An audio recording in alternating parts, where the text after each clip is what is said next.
Младите демократии се на удар од авторитарните светски сили, кои својата големина и мок ја користат остро да наметнат поделби и манипулации за самопозиционирање повисоко на геополитичкото скалило.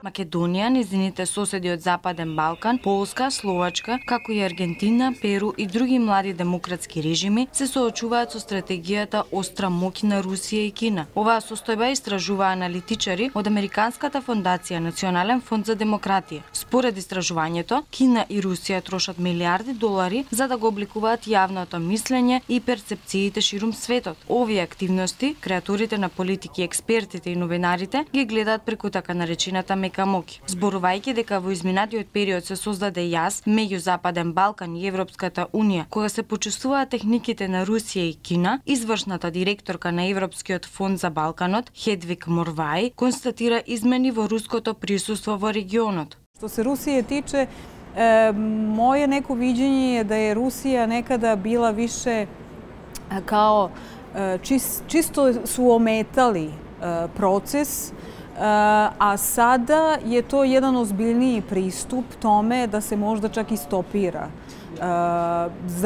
iskreno i suštinski približavanje ovog regiona Evropskoj uniji. I čak mislim da to Rusija u ovom trenutku nekako jasno i daje do znanja da dok su ranije govorili kako oni zaista podržavaju evroatlantske integracije Zapadnog Balkana i država Zapadnog Balkana, u ovom trenutku više ne postoje tako afirmativne izjave, već se sve više širi njihov uticaj i ta meka moć se osjeća i sa prisustvom medija, ruskih medija i poruka i nekako i saradnja sa civilnim sektorom otvaraju neke mogućnosti i neke načine koje do sad nisu bile svojstvene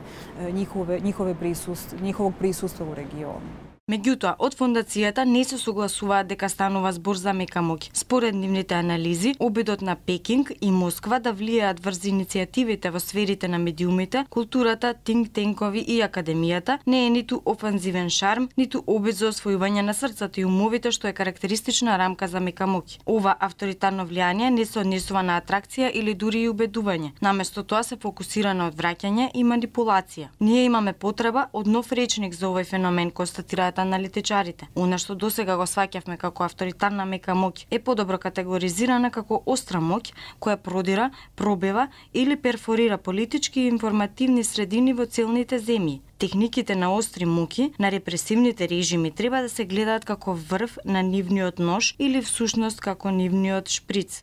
Русија е особено вешта во искористувањето на поделбите кај демократските народи. Според извештајот, можеби највисоко работената руска алатка за влијание е меѓународното проширување на државните медиуми. Сите напори на Русија во медиумите, академската заедница, културата и политичката заедница имаат тенденција да промовираат конкретни политички наративи кои ги унапредуваат интересите на Кремљ.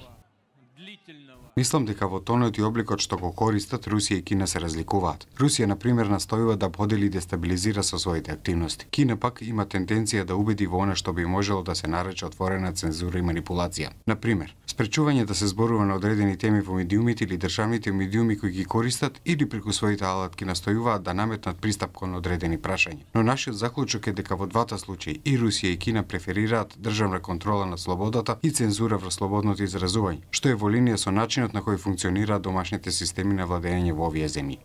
Според експертите, руските напори за влијание со остра моќ со новата кандидатура на актуелниот руски претседател Владимир Путин нема да паузираат ниту да се намалат. Целта на остра моќ, објаснуваат аналитичарите во извештајот на фондацијата, е Кина и Русија да навлезат во демократските системи за да ја заакнат соработката и да ја неутрализираат критиката спрема нивните авторитарни режими.